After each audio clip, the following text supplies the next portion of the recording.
तो साहब ओपोजिशन ने फैसला कर लिया कि तमाम सूबाई असम्बलियों से यानी सिंध हुकूमत भी मुस्ताफ़ी होंगे।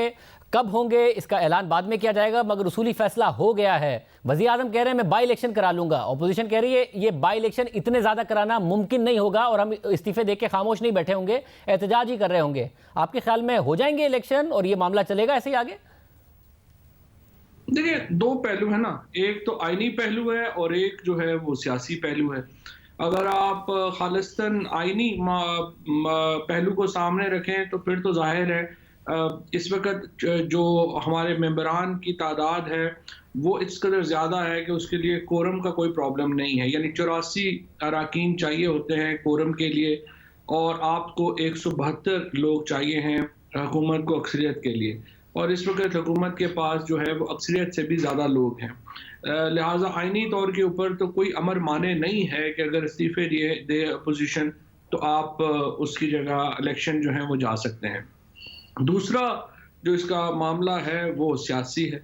सियासी मामला यकीनी तौर के ऊपर ये है कि इसका एक पॉलिटिकल क्राइसिस होगा और जो बहरान होते हैं वो जो मुल्क अगर हुकूमत कायम भी रहे तो मसला ये है कि आप अगर वो गवर्नेंस में इतनी ज़्यादा सियासी तलखियाँ हों, गवर्नेंस होना जो है वो मुश्किल हो जाता है। इसीलिए आपको आपके प्रोग्राम में और कई दफ़ा और जगहों के ऊपर भी जहाँ पे भी मुझे मौका मिला है मैंने ये बात कही है कि एक हमें मिनिमम कॉमन एजेंडा हुकूमत को और अपोजिशन को तय करना चाहिए, और ये पाकिस्तान में पहली बार नहीं हो रहा। मुसलसल तलखियाँ जो हैं वो बहुत ज़्यादा हैं और उसकी एक बड़ी वजह यह है कि बड़े मामलात के ऊपर हमारे यहाँ कोई रूल ऑफ गेम तय नहीं है। हमें पता ही नहीं है कि हम अगर क्राइसिस आएगा तो उसको अवर्ट करना कैसे है, कोई मामला हो कैसे करना है।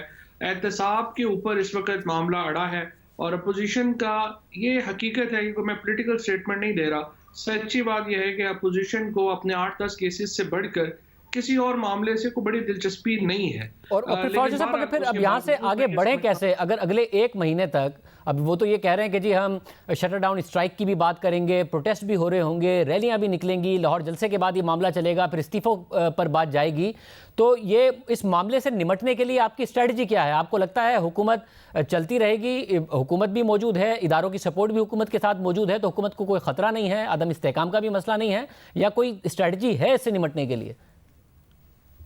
देखिए, बात यह है कि वज़ीर-ए-आज़म तो पहले भी बात कर चुके हैं कि मुज़ाकरात होने चाहिए। प्राइम मिनिस्टर साहब ने आज भी बल्कि एक बात हो रही थी और उन्होंने कहा कि अगर आप एनआरओ नहीं मांगे और मुकदमात के ऊपर आप ये नहीं कहें, अपोजिशन ना कहे कि हम मुकदमात के ऊपर जो है वो हमें रिलीफ दिया है, तो बातचीत में कोई हर्ज नहीं है और होनी चाहिए।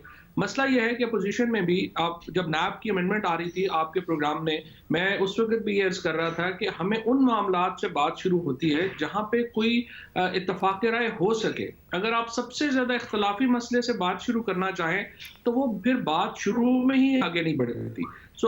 मामला हमारा तो होना मगर वो चाहिए कि हमें कह रहे हैं कि हमने हुकूमत से बात करनी नहीं है, हम इस हुकूमत को नहीं मानते। बाकायदा तौर पर एक मुज़ाकरात हों जिसमें इदारे भी बैठें और आगे कैसे चलना है उसमें बेशक हुकूमत भी बैठे और आगे इस मुल्क ने कैसे चलना है इस बात को तय किया जाए। वो ये कह रहे हैं कि हम हुकूमत से भी नहीं मुज़ाकरात करेंगे। नहीं, बात यह है कि किसी के शौक के ऊपर इस तरह, तो ज़ाहिर है वो एक सियासी बयान है फजलुर रहमान साहब का या बाकी लोगों का, उनकी भी तो इतना कद नहीं है कि वो कोई ऐसी बात कर सके। फजलुर रहमान साहब हों या बाकी इस वक्त पार्टीज जो हैं, पीपल्स पार्टी है, PMLN है, आप वो तो इलाकाई पार्टीज हैं। अगर पाकिस्तान में सच्ची बात तो यह है कि इमरान खान और PTI का जो इस वक्त कद है उस लेवल की तो बाकी अपोजिशन में कोई भी पार्टी नहीं है। लिहाजा बातचीत तो इमरान खान के बगैर कैसे मुमकिन है, PTI के बगैर कैसे मुमकिन है, वो मामला मगर वो कह रहे हैं PTI भी हो मगर इदारे भी बैठे और फिर साथ तय करें कि इस मुल्क में आगे कैसे चलना है और फिर इलेक्शन होने हैं, ये सारा का सारा मामला, और हुकूमत जाए।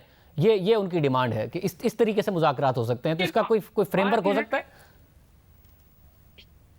कि फ्रेमवर्क जरूर हो सकता है, लेकिन ये बड़ी दिलचस्प जो है वो उनका मुतालबा है। एक तरफ तो आप कहते हैं कि फौज का और इदारों का सियासी किरदार नहीं होना चाहिए, लेकिन दूसरे ही लम्हे आप कहते हैं कि नहीं, उनका सियासी किरदार होना चाहिए। सियासी जमातों को आपस के अख्तलाफात खुद वो हल करने की अहल नहीं है। लिहाजा इदारों को बैठ करके यानी फ़ौज को बैठ करके या अदलिया को बैठ करके हमारे दरमियान मामला तय कराने चाहिए। फिर अब ये सिचुएशन देखी जाए कि अगले 1-1.5 महीना सियासी अदम इस्तेहकाम होगा, ये सड़कों पर होंगे, फिर इस्तीफा भी देंगे, मगर हुकूमत इसको इस तरह रीड कर रही है कि हम सर्वाइव कर जाएंगे, ये जो भी कर लें, अदम इस्तेहकाम होगा मगर हुकूमत सर्वाइव कर जाएगी। इस तरह हुकूमत देख रही है इसको। देखिए, हुकूमत को सियासी तौर के ऊपर कोई बड़ा नहीं है और मुझे नहीं लगता कि इनके इस वक्त के जलसे जो हैं या लोग हैं वो इस कदर हैं कि आप उसके नतीजे में कोई बड़ा खतरा है। लेकिन इसके बावजूद मैं ये समझता हूँ इस्तेहकाम में बड़े फैसले नहीं हो सकते और पाकिस्तान को बड़े फैसलों की ज़रूरत है। लिहाजा जब बड़े फैसलों की ज़रूरत है तो फिर आपको एक मिनिमम जो एक गेम के रूल्स वो तय करने की जरूरत है और मेरे ख्याल में हुकूमत और अपोजिशन दोनों को अपना एक एक कदम पीछे लेना चाहिए और हमें आगे बढ़ने के लिए जरा अपने आप को ठहराव पैदा होना चाहिए और बात होनी चाहिए कि हम मामला को हल कैसे करें। सिर्फ हर बात के ऊपर ये कि मैं नहीं मानता और मैं इमरान खान 1,70,00,000 वोट लेके आए हैं, आप कैसे नहीं मानते हुए उनको मानने बगैर चारा क्या है।